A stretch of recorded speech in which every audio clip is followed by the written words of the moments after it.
cauliflower pea wet vegetable with curd. That's Prabhupada's recipe. Oh, it's Prabhupada's recipe.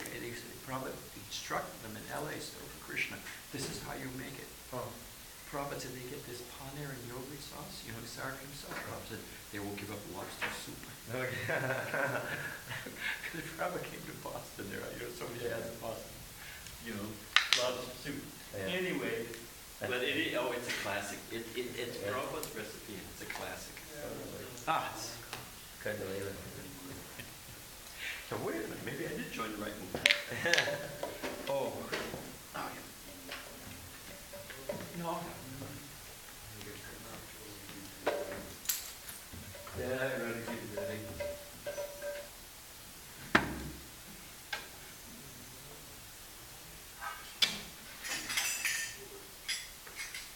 Hey, Govinda.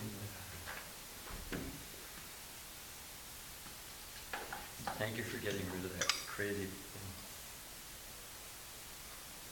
Oh, Janardhan asked to leave. Janardhan did. Oh, it's good because Janardhan, it's not somebody you're going to argue with.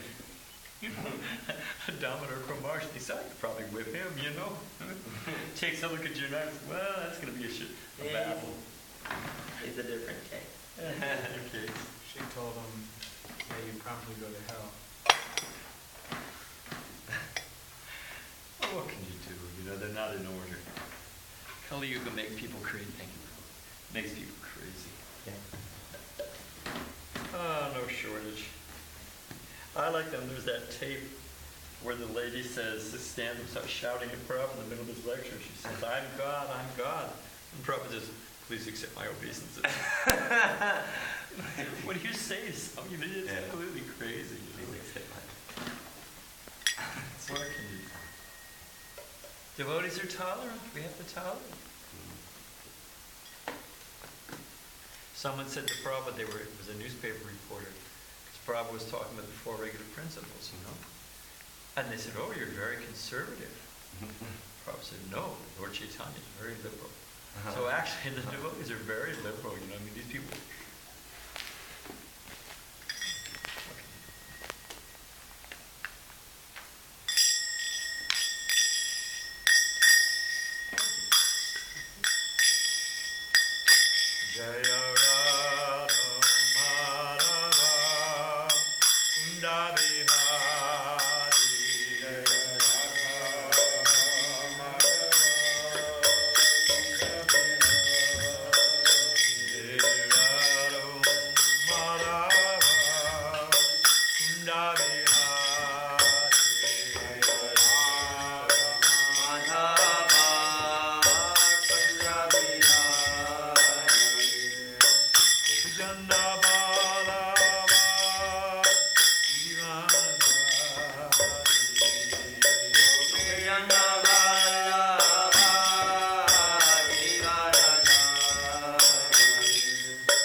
Kope Chana Balaba Jasodanandana Braja Janaranjana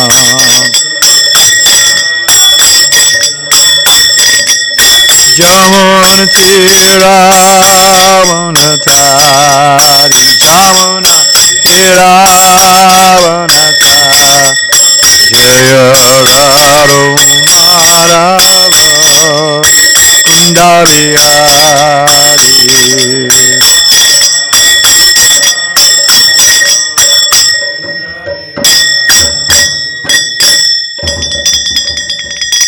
Jai Om Vishnupad Paramahansa Piri Vijaya Jaya Siddhadashisham Divine Grace Abhaicharan Bhakti Vedanta Sai Maharaj Srila Prabhupada Ki ISKCON BBT Founder Acharya Jagaguru Srila Prabhupada Ki Ananda Kura Vaishnava Vrinda Ki Nam Char Srila Haridas Thakur Ki Prem Shri Shri Krishna Chaitanya Prabhu Nityananda Shri Dvaita Gadadhar Shiva Sari Go Bhakta Vrinda Ki Shri Shri Radha Krishna Go Gopinath Shama Kunda Radha Kunda Giri Govardhan Ki Vrindavan Ki Vituradam Ki Dwarkadam Ki Navaridam Ki Jagannath Ki Jamuna Maya Ki Ganga Maya Ki Tulsi Maharani Ki Bhakti Devi Ki Samveda Bhakta Vrinda Ki Srila Prabhupada Ki Sri Siddhara Kiridadi Ki Shri Krishna Sankirtana Jaga Ki Gopremanandi. All glories at the sum of devotees. All glories at the sum of devotees. All glories at the sum of devotees. All glories to divine Lord Sita C. Guru and Gauranga. You know this marigold garland. Prabhupada liked marigolds. Prabhupada liked fragrant flowers. But when we were in Detroit, it was a phenomenon that wherever Prabhupada went, to make things nice out of sincere devotion, devotees would paint everything.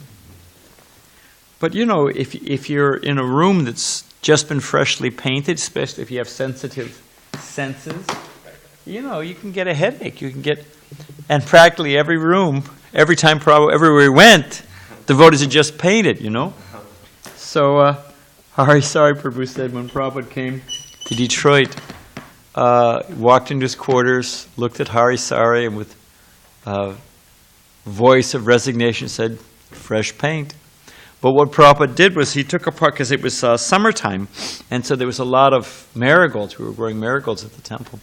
And he took apart his garlands, marigold garlands, and he stuffed them inside all of his clothes, like inside his kurtas, inside his socks, inside his cap. So all through his, you know, because there was a dresser there, Prabhupada put his clothes in the dresser, Prabhupada served it. And Prabhupada tucked marigolds into all of his clothes so they smelled like marigolds. It was nice. Let's open that door so we get some fresh air. I'm into cross draft. All right. He comes in. Oh, no, she's long gone. Well, you never, the world is full of surprises. I know once, I was here. Oh, again? The greeting. Oh, really? Well, maybe 3 strikes and she's out. Go with once to hell. What was it? Without delay? You should go promptly to hell. Go promptly to hell, and deliver the false souls there. And deliver the fallen souls. You know if you send a curse, and who was it who, it's, I'm trying to think of where it is in Krishna book and also in the Bhagavatam. If you send a curse and it's unable to deliver its potency, it comes back on the person who sent it. So she's cursing you to hell. Who knows where she's going to go? And Guru Prasad Swami, who spent a lot of time, and still does, in South America, they have a lot of ghosts and things going on there. And I've heard this independently confirmed by, who was the other devotee who told me it? Anyway, there was one temple in Brazil, and it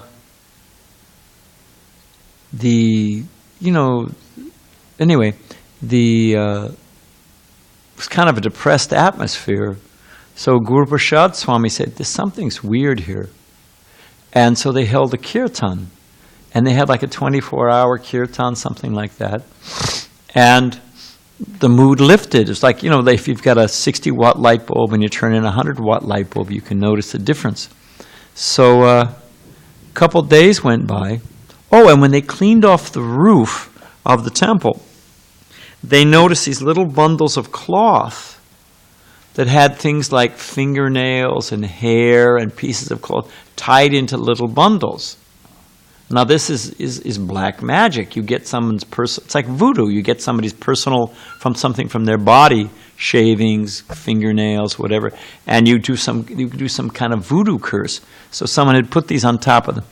Anyway, they threw them away, burned them, I think. A couple days later, I don't know how long, within a week, this family, a couple of them turned up in a Mercedes and completely agitated and said, "Stop your magic, stop your magic. We call ours off, you stop your magic." Turns out what had happened is that a nice young man from a well-to-do family, materially well-to-do family, had moved into the temple. And the family had called an exorcist, a ghost, ghost, whatever you call it, invoker, to curse the temple and make the devotees go mad. But the devotees just took shelter of the holy name, and they went back. The ghost went back, and they said, one of our relatives was party to the scheme, was killed in a car accident. The other, his house burned down. So they were saying, "Stop your magic, stop your magic. We surrender, we surrender." But the devotees hadn't done anything but take shelter of the holy name. So these things are going on. Om Namo Bhagavate Vasudevaya. Om Namo Bhagavate Vasudevaya. Om Namo Bhagavate Vasudevaya. Krishna Swadamo Bhagate Dhyamagana Dibisaha Kalanasa Dashomesha Parano Kododita Nalayanos Kuchandanam Jaivam Narotama Devim Sarasatim Vyasam Tato Jaya Mudirayat. The Bhagavatam, as Vrinda's son, is arisen just after the departure of Lord Krishna to his own abode, accompanied with knowledge, religion, etc. Persons who have lost their vision to the dense darkness of the age of Kali shall get light out of this Purana. Before beginning our study of the srimadbhagavatam, which is a very means of conquest, we should first offer respects to the personality of Godhead, to the Badrinarayan Rishi, the supremest human being, the goddess of living Mother Saraswati, and the author Srila Vyasadeva. Okay, so we are on text 22, correct? Who wrote this? Huh? That was very nice.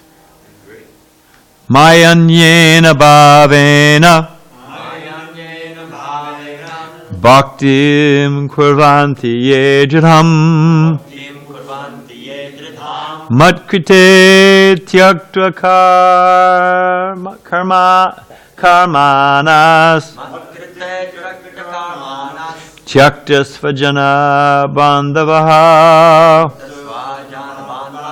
Maya ananyena bhavena bhaktim kurvanti yedridam matkrite trakta karmanas tyakta svajana bandhava Maya ananyena bhavena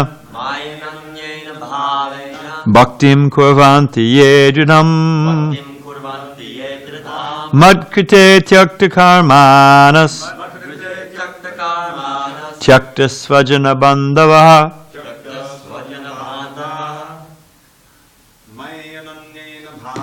Mayanyena bhavena bhaktim kurvanti yedridam Madkrite tyakta karmanas tyakta svajana kandavaha Mayananyena bhavena bhaktim kurvanti yedridam matkrite tyakta karmanas tyakta svajana bandhavaha Mayanyena bhavena bhaktim kurvanti ye dridam matkrite takta karmanas tyakta svajana bandavaha mayi unto me ananyena bhavena with undeviated mind bhaktim devotional service kurvanti perform ye those who dridham staunch matkrite for my sake tyakta renounced karmanaha activities tyakta renounced svajana family relationships bandava friendly acquaintances. Translation: such a sadhu, and is talking about someone decorated with all those sadhu bhushana qualities that we read yesterday, beginning with tolerance. Such a sadhu engages in staunch... Oh, where was I? Did we finish the word for word? Yeah. Such a sadhu engages in staunch devotional service of the Lord without deviation. For the sake of the Lord, he renounces all of the connections, such as family relationships and friendly acquaintances within the world. Also you say, such a sadhu engages in staunch devotional service to the Lord without deviation. For the sake of the Lord, he renounces all other connections, such as family relationships and friendly acquaintances within the world. Purport: a person in renounced order of life, a sannyasi, is also called sadhu, because he renounces everything: his home, his comfort, his friends, his relatives, his duties to families, friends and family. He renounces everything for the sake of the Supreme Personality of Godhead. A sannyasi is generally in the renounced order of life, but his renunciation will be successful only when his energy is employed in the service of the Lord with great austerity. It is said here, therefore, bhaktim kurvanti ye dridham. A person who seriously engages in the service of the Lord and is in the renounced order of life is a sadhu. A sadhu is one who has given up all responsibilities to society, family, and worldly humanitarianism, simply for the service of the Lord. As soon as he takes his birth in the world, a person... Good morning. As soon as he takes his birth in the world... Where were we? A person has so many responsibilities and obligations to the public, to the demigods, to the great sages, to the general living beings, to parents, to family, forefathers, and many others. When he gives up all such obligations for the sake of the service of the Supreme Lord, he is not punished for such renunciation of obligations. But if for sense gratification a person renounces all such obligations, he is punished by the laws of nature. Here, you can take this if you like, because I have a... yeah, sure. So, Om Agana Tamarandasya Gyana Gana Salakaya Jyokshu Shumadatangena Tazarishi Gurave Namaha. That's handy. We had a nice experience. Prabhupada was on a radio show, and this man was... they like to stir up controversy and some, antagonism or, whatever it is to jack up the ratings. So he asked Prabhupada, why do you shave your head and why do you wear robes and why have you come here? Prabhupada said, I've come to teach what you've forgotten. Prabhupada just pushed right back. Prabhupada was not intimidated by the guy. He pushed, in a gentlemanly fashion, but Prabhupada pushed right back. And the guy couldn't get a hold of him. The guy asked Prabhupada, do you say the world is flat? To Prabhupada, Prabhupada said, everywhere I walk it is. It's a silly question, but it's a nice answer, isn't it? I heard Prabhupada say that twice. I heard him say, everywhere I walk it is. And then he turned to Kirtan and said, except for New Vrindavan, because New Vrindavan had all those hills, So, you ask a silly question, Prabhupada sometimes would give a nice retort. So, the guy became exasperated because it was like a wrestling match and he just couldn't get a hold on Prabhupada. And he said, well, what would happen if everyone became Krishna conscious? Prabhupada said, don't worry. There'll always be fools like you who won't. I mean, nobody, if I said that, I get my teeth punched out. But Prabhupada said the man took it. Actually, the man became quite respectful at the end of the thing. So, but what would happen if the whole world became Krishna conscious? They're thinking, how will everything go on? But imagine a world where everyone is decorated with the qualities that we described yesterday. I gave you the book back. I'll give it. Hang with me. I'll give it right back to you.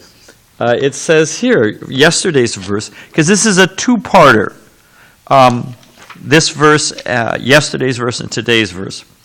The symptoms of a sadhu are that he's tolerant, merciful, friendly to all living entities. He has no enemies. He's peaceful. He abides by the scripture, and all of his characteristics are sublime. Well, what would happen if the whole world became decorated with these qualities? Thank you. Even a reasonable percentage. What a wonderful world it would be. Isn't it? Yes. I mean, just imagine. I mean, just beginning with tolerance, which we'll get into in a second. But, okay, and any sane person who reads that list thinks, well, geez, I'd like to be like that. Friendly, peaceful, happy, unagitated. Geez, how to do it? Well, that's the thing. That's why I say it's a two-parter. Because here in this verse, actually I'm going to keep it. sorry to keep hassling you. But how to do it? Okay, it's nice in principle, but there's a result and there's a cause. And if you want the result, well then what's the cause? And lo and behold, I'm sorry, Prabhus, but it says here, if you want to develop these qualities, you have to engage in staunch devotional service. Okay, but what is the actual basis of staunch? I looked up the word staunch just for fun. And I've got it here. Staunch, from the Oxford. Loyal, committed in attitude, faithful, dependable, steady, hardworking, tireless, unwavering, dedicated. I'll read it again. It's great. That's what staunch devotional service means. Loyal, committed in attitude. I mean, each one of these is a class. Faithful, dependable, steady, hardworking, tireless, unwavering, and dedicated. This is what mature devotional service is. Staunch devotional service. And what is the underpinning, or what is the support?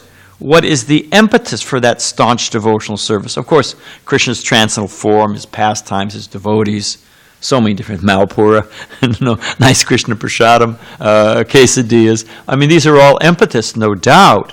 But here, on the philosophical plane, you have to renounce all other connections. Family relationships, friendly acquaintances within the world, all of these things. You have to cut the ties. The Bhagavatam gives so many nice examples. I was thinking of just a few. It gives the example, I was thinking of a modern example. Whack-a-mole? That game kids keep the whack-a-mole? You hit one down, the other one pops up, you hit that one, and they're popping. And you never really get a jump on the thing. You need 50 hands to get a jump on the thing. This material world, there's always something. We had a professor, actually, Ann Arbor, University of Michigan. He lived right next to us, to our little temple in Ann Arbor, Michigan. He was a nice guy. He used to come for Sunday feast, stuff like that. But he had that, you can take the man out of the country, but you can't take the country out of the man. He had some nice sayings, And I remember one of the devotees saying, boy, if it's not one thing, it's another. He said, no, son, it'll be both. And it's true. There's always something, if not 2 or 3 or 4. And wait till you get to be my age. Oh, this goes out, you fix that, and then this goes out. You get the foot working, and the eye goes out. You get the eye going, and the ear goes out. And you get the ear, and you can't digest. It's the way it is. And if you're a householder, forget it. We think that we own things? No way. Things own us. I washed my, Dravida can confirm. I finally got around to washing my car, right? Because it's Krishna's car, it should be clean and, maintenance and all that stuff. And what kind of impression does it make? So I washed the car, and I was feeling a little, that's one less thing, check that box. I parked here in the parking lot, I came out with Dravida, some seagull had offered its respects in its unique fashion all over the hood of the thing. I don't know what he had for lunch, but I mean, it was a sizable impact, Dravida can confirm it. He can confirm. I say, what is this? I mean, come on, I park in a different spot because there's a phone line, power line that goes over there. So, but you can't, there's no peace in this world. It's a constant entanglement. There's always one thing after another, after another. It's constantly mutable. It's, temporary and full of miseries. It's the nature of the place. So, or another example the Bhagavatam gives, I had this nice, and this is talking about duties. I mean, this is the same conclusion of Bhagavad Gita. The conclusion of Bhagavad Gita is, because Arjuna is arguing, I have so many responsibilities, so many dharmas, so many obligations, how the material world works like a machine, and you got to get all the gears and everything moving in the right way, and everything's got to be greased and the right speed and the right gear. It's hard work. And what does Krishna say? Yeah, just give it up. You can't solve it anyway. Just give it up and surrender to me. And that solves everything. So another example given, because we're talking about examples, I give the whack-a-mole, but there's the, in Vedic context, it's compared to a cocoon.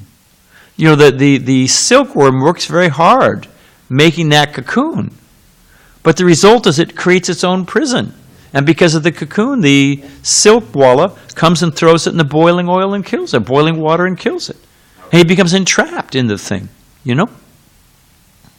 Another example, and I think it's from Enlightenment of the Natural Path. I didn't have a chance to look it up, but there's an example of the crane. The crane is standing in the water, and it's cold water. And there's so many rocks and sticks are bumping into it. And what's the crane doing? It's hoping it sees a little fish, just in the hope of finding some fish. It's standing there for 6, 7 hours, 8 hours, 12 hours. I don't know how long they stand. Standing there for a substantial amount of time, Bhagavatam says. Sufficient to invoke misery. So he's standing there, rocks, cold water, sticks, and maybe he'll find a little something. So we're like that. We're just hoping, so many. What does that? What does it mean? Thank God it's Friday. It means the rest of the week just sucked. Otherwise, why are they saying thank devotees? We wake up in the morning, we think, go see Radha Giridhari, nice kirtan, chant with the devotees. I don't know where I heard it, but someone was saying, when was the last time you shouted with happiness? Like kids, There's a little kid, his name is Kendall. He's actually a nice boy. He lives in one of the apartments over there. And you hear him just calling out with glee. He's so happy. He's got a new toy or his favorite cartoon or whatever. He's in glee. He exulting in glee. You ever find any adults doing that? Maybe when they're drunk, sometimes they make some animal sound, But devotees, Haribo, go Premanandi. Devotees all, we're raising our hand, we're shouting out in transcendental happiness. What is it? Hankara is a name for Advaitacharya, who's calling out with... The big shout. Yeah, Hankara. So... what kind of life is that? What kind of... Another example given in the Bhagavatam is the cocoon, the crane, and stories by Bhaktisiddhanta Saraswati Thakur. You're dreaming of your, wedding party. You're going to go to a wedding and enjoy, and the boatman is rowing all night long, covered with sweat. You haven't moved an inch because you didn't pull up the anchor unless you become detached. So many examples are there that...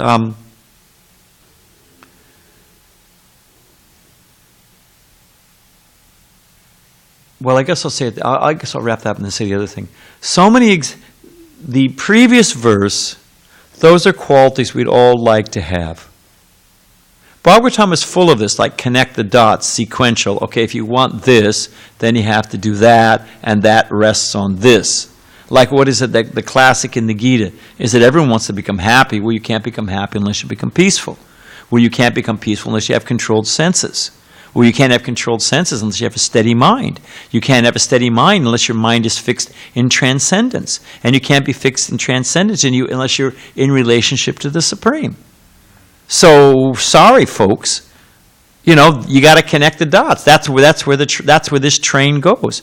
So that's what this rests on. We all want these qualities. We'd like a world with these qualities. Prabhupada used to joke. I guess it was there was some politician was running on the principle of Ram Raj. That was his, because in India, and I think it was probably in the 50s or 60s, was running. His platform was Ram Raj, which means you want the kingdom of Ram. Because in the Ramayana, it's described, again, Prabhupada told this guy, what if everyone would chant Hare Krishna? After Prabhupada said, don't worry, there'll always be fools like you who won't. Then Prabhupada said, actually, said the weather will never go below such and never above such and such. Nice weather. He said, it'll only rain in the evening after all the animals are in. Every tree will give a fruit and flower. Prabhupada began describing Satya Yuga. That's what would happen if everyone became Krishna conscious. So,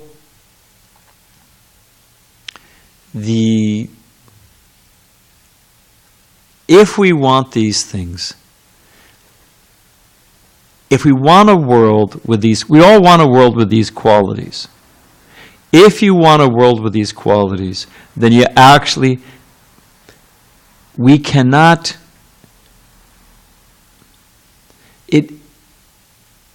well, I guess I'll say it this way. There was I was going to say about the politician. That's what I was looking for. Ram Raj. So in India, they've all read Ramayana, and there's a description of how every tree giving a fruit and a flower and the weather, and, even if someone died prematurely, if the son died before the father, they would go and complain to the king, and the king would be expected to remedy it, because anything unnatural, out of natural sequence. But what is the qualification if you want Ram Raj, kingdom of God, other than Dravida? Just play with the words. Well, we're going to get there in a second. You're right. But if you want kingdom of God, what is it? Yeah, you got to have God as king. I mean, sorry, but kingdom of God means God is king. And what is our position? Then you have to, where there's Ram Raj, there's Hanuman. You have to have that mood of staunch devotional service. Then you're going to have Ram Raj. You put Ram at the center, you serve like Hanuman, you will have Ram Raj. Now, I guess I want to save that for later. The British were very frustrated with India because it was a huge England was this tiny little island. If it wasn't for the Gulf Stream, it'd be as cold as. If you look at was it latitude? It's where they are on the. Yeah, it's way up there. It's like up there with Canada, and it's a tiny little. Prabhupada joked that Tagore, when he came to England, he said they're driving so fast, it's so small, it's amazing they don't fall off the edges, like the cliffs of Dover, And, Prabhupada said, when the BBC, first time Prabhupada came to London, maybe it wasn't the first time, but one of the early times Prabhupada came to London, the BBC by Mukunda Maharaj and Shamasundar's arrangement, Prabhupada was interviewed by the BBC. Or maybe it was the Times, I think it was the Times, that was the Times of London. They interviewed Prabhupada at the airport. And they asked, so many silly questions, why have you come here and all that stuff. And Prabhupada said, I've come to teach what you've forgotten. So, why do you shave your head? Prabhupada, it was later reported, why do you shave your legs? Prabhupada said, better warm legs than a cool brain. Prabhupada was playing right back with him. So, Prabhupada said, but can I ask you a question now? You've asked me so many questions, can I ask you a question? And Prabhupada said, they say that the sun never sets on the British Empire. And Prabhupada said, then why does it never shine in London? And somehow that kind of rattled the reporter. He was like, because they, what is it, they all love England, God Save the Queen and all that. And when here's Prabhupada, as they say in England, cocking a snoot at the power of, you don't even have sunshine. What is this little place, you know? So it kind of rocked the boat. And then Prabhupada said, but it's to your good credit that you've created such a nice civilization in this difficult place, you know? Prabhupada was like throwing him a bone or, you know, throwing him a pakora or something, you know? Because it's not a very, you know, small place, small population. All they really learned to do, all the raw resources came from their empire. That's where everything came from. They just sucked all the raw resources, sent it like anyway, it's a whole story. But one thing they were very discouraged about, this is the point I wanted to make, was that they couldn't fire up the Indian population. I mean, here's millions of consumer units, as my father referred to the population of China one time, 6 billion consumer units. I retired too soon. So they couldn't fire them up. So many projects, so many products, that they could. And when India had, Prabhupada said, you can hear the tape, Prabhupada says, some man's comparing, we're going to become like the West. Prabhupada said, they are going to the moon and you are working on the bicycle. Prabhupada says, no, the guy just shut up, that was it. So, but it's a good quality that in one hand they were not so feverish to change their condition. Bigger, bigger, bigger, new, improved, and feverishly trying to push matter around. The culture, it's changing. But it used to, certainly when I first went, I went to India in 1973, and that's not that long ago on one hand. They just said, well, Krishna's put me in this place. These are the resources Krishna is giving me. Let me do my duty and be happy. Let me be tolerant. Let me accept this is where I'm at. And I'm not going to, they weren't mad after making the latest, they were fine with bullock carts. Like Balaram said the other day, walking to Jagannath Puri. Okay, we'll walk. We'll have a festival on the way. And it shows the quality of life that they could take 4 months out of the year and walk to Puri. They weren't. My son sent me. I don't know if it'll work without the cartoon, but it's kids playing. That game hopscotch, and there's different scores, different points, and then there's the goal. So but each box, there's 2 little kids, and they're like freaked by the thing, and each box is work, and the last box is death. And one of the kids saying, "You go first." They don't want to get into the game. So, they would, all right, this is what Krishna gave me. And they live, like Prabhupada tells the story of that Brahmin. There was the king, I forget the name, Krishna something, in Krishnanagar. And he was a pious Vaishnava king. And he heard that there was one Brahmin who was poverty-stricken. So he went to the Brahmin, and sure enough, he saw the Brahmin had actually sewn and patched. His whole dhoti was full of patches, and his roof was leaking like Kulavich Ashida. And how was he living? And you know what he was living on? His students would beg, get some rice, and what would he do? He was under a tamarind tree, and he would take the leaves from the tamarind tree, boil them in water, make a little tamarind sauce. He was living on rice and tamarind sauce. And the king said, "Oh, Brahmin, let me give you something." And the Brahmin said, "What? I have my tamarind tree, I have my house, I have my students. I have my dhoti, I'm fine. One dhoti, one repaired dhoti on the line, one dhoti I'm wearing. I'm fine, I don't need it." He wouldn't take anything, wouldn't take it. And there's a story about the Greek, what is his name? I forget the guy's name. He's a Greek historian who traveled with Alexander the Great. And his historical record is accepted as history, not fantasy. They found so many cities, everything he said, the route he laid out, the people they encountered, the nature of the architecture, it's all accurate, So he tells a story. He tells a couple of stories.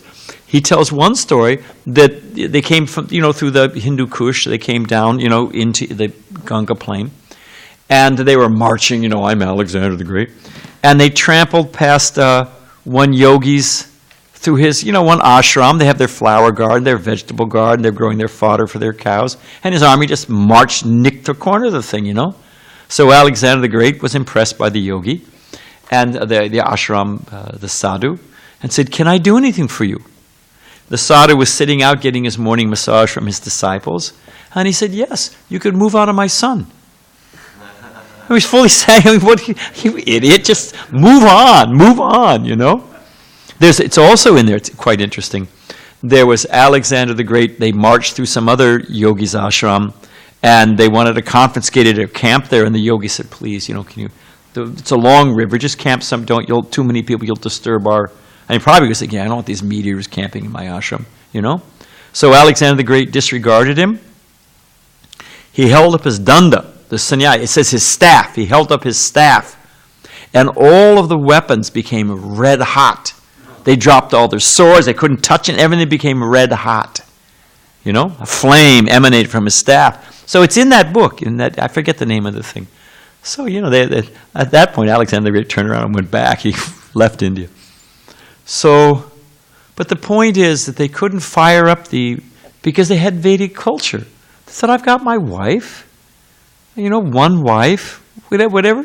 Like Prabhupada's father told him, you're not so satisfied with your wife, this will be good for your spiritual life. And Prabhupada accepted it, So, and you see, I've seen in India, you've got they're pulling that, it's not an excuse for exploitation and caste dominance or anything. We're not saying that. But, I've seen those rickshaw, guy pulling the rickshaw, and the husband and wife are pulling the rickshaw, and they'll have 2 kids riding on the back. And they're living together, and they're living in some simple place, and cooking some simple something, and they're thinking, Krishna's put me here, let me do my duty. And I guarantee you, they're a lot more happy than Trump, with his billions of dollars. So, I want to say something else, but the simple point is that this fever, tolerance, if one can just learn to tolerate, which is just like it says, when Krishna lists the qualities of knowledge in Bhagavad Gita, the first quality is humility, and Prabhupada makes the point that you can't actually have the other steps of knowledge without humility. You have to be humble. It's a precursor. It's the key that opens the door to knowledge. Similarly, you can't have all these other good qualities unless you develop the quality of tolerance. If you're a patient, tolerant people, you can tolerate the other nonsense. So, we want all these things. It's a secret. Prabhupada describes that the sannyasis understand. What is that Bengali? It means to reject, like spitting. Acha. What is that? I can't remember the verse. But it actually means to spit. Oh, I lost your video. It'll come to me as soon as I get up. But when we think about this, instead of the feverish, what did they say about, who was it who said about Hiranyakasipu was like a meningitis in the universe? Yeah. This feverish condition. And when you have a fever, you hallucinate, you're delirious. So we all have a feverish condition, new, improved, change, gotta move, can't get along with this person. It's in the eye. It happens to all of us. I've had devotees that, the sky is falling, the building's on fire, run for the universe, everything. And you got another devotee sitting right next to him who's perfectly happy, chanting, peaceful. Temple's Vaikuntha. We had a guy who spent the night to check, we were at a little preaching center in Madison, Wisconsin, so the University of Wisconsin. And he was a newspaper reporter for the local paper, but he pretended to be a spiritual aspirant, and he wanted to spend the weekend. He came Friday. He literally did not make it past Mangal Arti Saturday morning. He just took off. Because in those days we didn't know much, so he's sleeping on the floor, he's, a little hot milk at night, and then, And I remember he wrote his article saying, how, it's so austere and so difficult, and the constant droning of the Hare Krishna mantra, and, just like he snapped, he couldn't take it. And his last line was, I fled for the relative sanity of the local White Castle restaurant. White Castle used to be like McDonald's. It was the cheapest, you can't even on the wet stool, dry stool side, it was the worst you can imagine, So, if one is a devotee, if one is staunch devotional service, and we have a choice, it's a secret. Prabhupada's talking about sannyasis, that they're done with all of this. Kartikeya, what's timed in, Kartikeya, not Kartikeya, Nanda Kumar told me this, that Prabhupada,